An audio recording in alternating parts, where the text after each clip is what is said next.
Beep, beep, beep, beep, beep. Russ, I'm gonna need a hockey stick. Thanks. Previously on NMC's Learning at Home.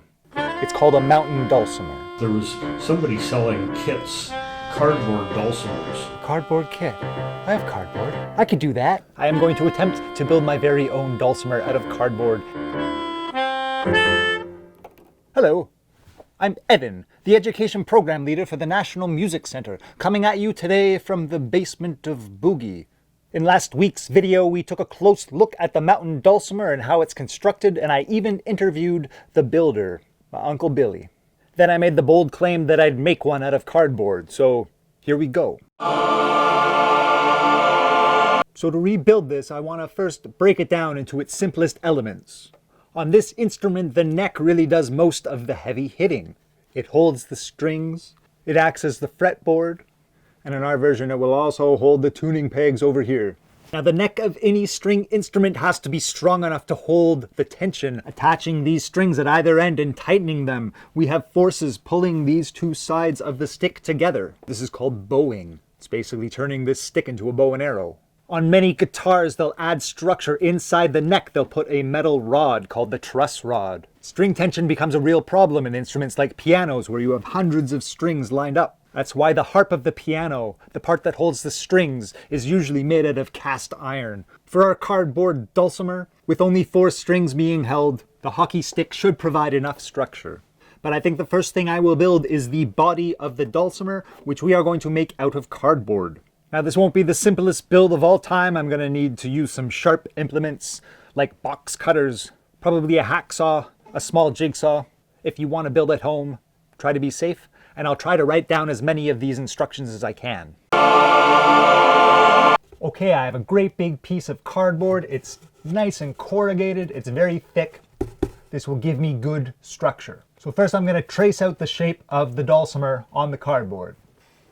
Another nice thing about this piece of cardboard, I can trace out the shape on just this flap. So I'm going to use this natural fold in the cardboard.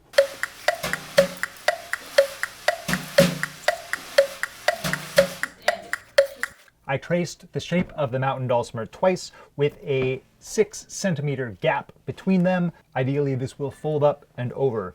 I'm also going to make 6 centimeter tabs sticking out along here, and then a few tabs along the base on both sides. Okay, I have my shape traced out. I'm pretty satisfied with it. I'm going to cut it with this box cutter.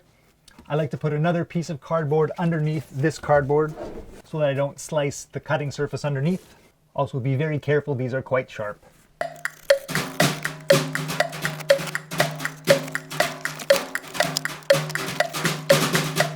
I'm cutting these tabs longer than I'll eventually want because it'll be easier to cut them down.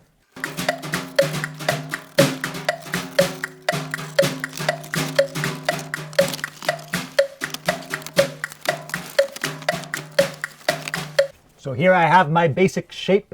Next thing I'm going to do is score some of these lines to more easily fold these tabs, because right now they're not going to want to fold easy. So I'm not going to cut all the way through, but try to make a line along. Same thing on this side.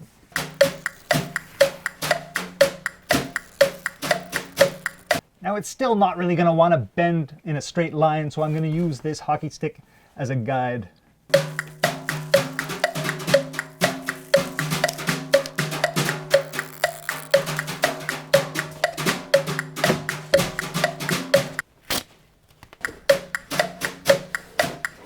To help make sure the tabs fold straight, I'm just going to push in the cardboard before I bend it.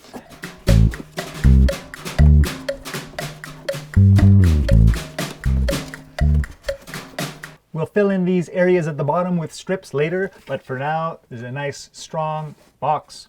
If it is not the teardrop shape, do not worry. In fact, you could skip this step altogether and just attach a hockey stick to a normal box. It'll probably work fine. Okay, no turning back now. I'm gonna cut up my stick. Good idea to use safety goggles. You don't want sawdust in your eye.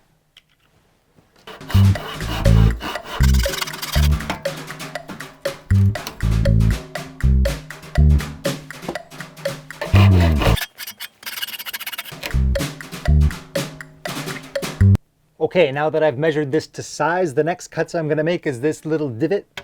And on this side, I'm just going to take off a hair. And then I'll slice this little diagonal piece off.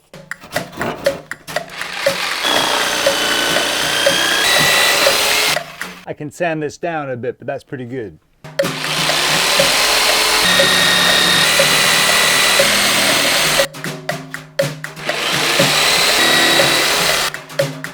This is all the major cuts I need to make to this stick.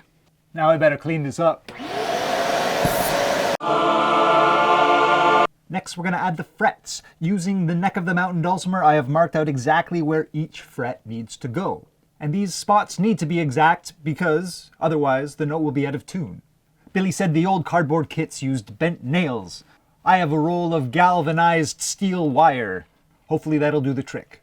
So I'm going to use a saw to make a small incision at each of these fret points so that I can inlay the wire slightly. I'm going to tell you right now, I've never done this before, so I'm expecting to discover some things. I don't know exactly how far down I need to go, but I'm aiming for about 1 millimeter.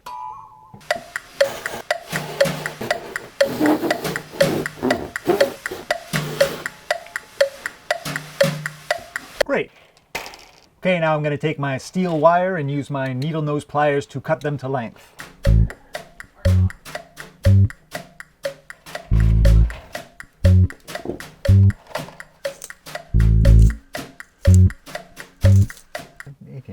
Okay, I've cut 18 little frets. I'm going to make sure they're the right size. Then I'm going to use a little bit of wood glue. I'm going to want to make sure these are nice and flat.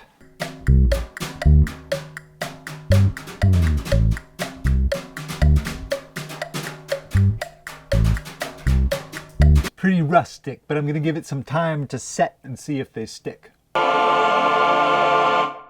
We are almost ready to attach the strings to our stick, but first there are these two important pieces on either side.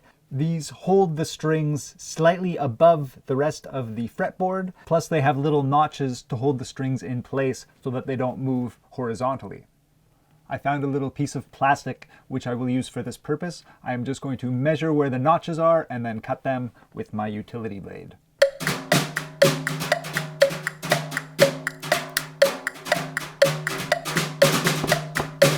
Now let's make holes for the tuning pegs. So this dulcimer has geared pegs that are built for a guitar, but usually on a mountain dulcimer they use violin pegs. For a few bucks I buy packs of 4 on the internet. These have a 1/4 inch diameter, but they taper as they go so they get bigger, so I'm going to want to drill a hole slightly larger than 1/4 inch. In fact, it works out to 9/32 of an inch. Just want to make sure they're spaced out enough that they don't bump into each other when I turn them. I'm going to drill my holes, but I'm kind of worried about this splitting, so I'm going to put a clamp on it.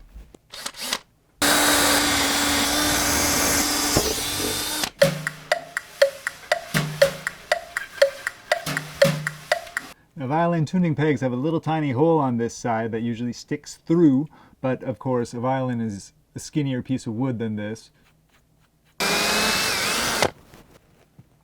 Okay, so I placed my hockey stick on my cardboard box. I'm actually going to add a little bit of structure, putting a block of wood underneath at either side, and I'm going to screw in attaching this to here. I'll put one over on this side, and I'll put one over on this side.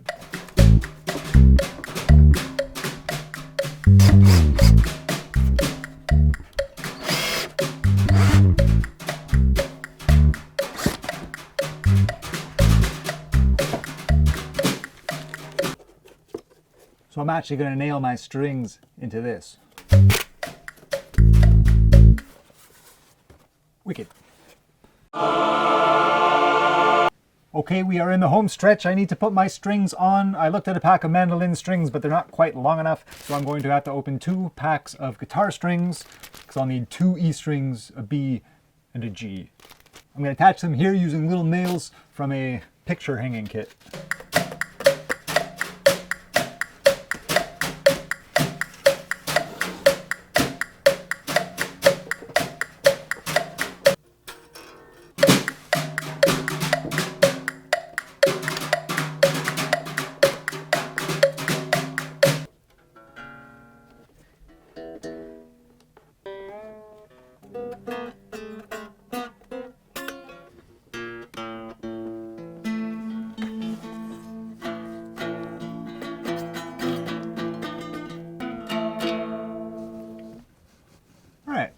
Fundamentally it works. Just have to make a couple of little adjustments. I cut some cardboard pieces to patch up my holes.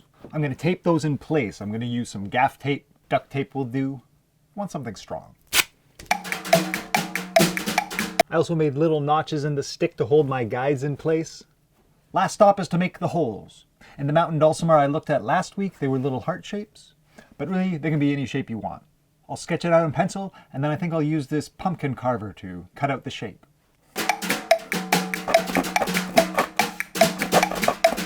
This is a little rough. Maybe I should have used the utility blade while this was flat, but oh well. Now all there is to do is decorate it. You could paint this, you could draw on it. I might leave that up to my son. So here it is. I'm pretty happy with the result with just a couple of days work. I tuned it down a little bit so that I don't have to make the strings quite as tense. It's much harder to turn the violin tuning pegs.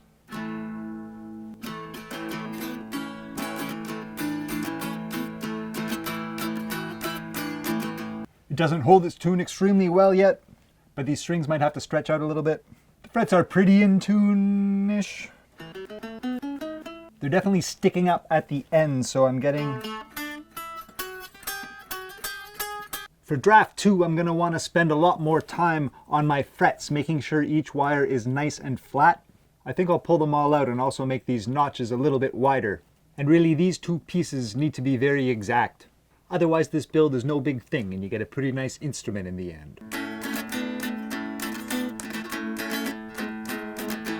So go ahead, make something like this, or make something simpler. You can learn a lot by just putting rubber bands and boxes together. And until next time, happy exploring. Thanks for watching. Please like, share, and or subscribe. Also, the National Music Center is a charity that relies on donations, so if you have the means and feel like it, please go to studiobell.ca/donate.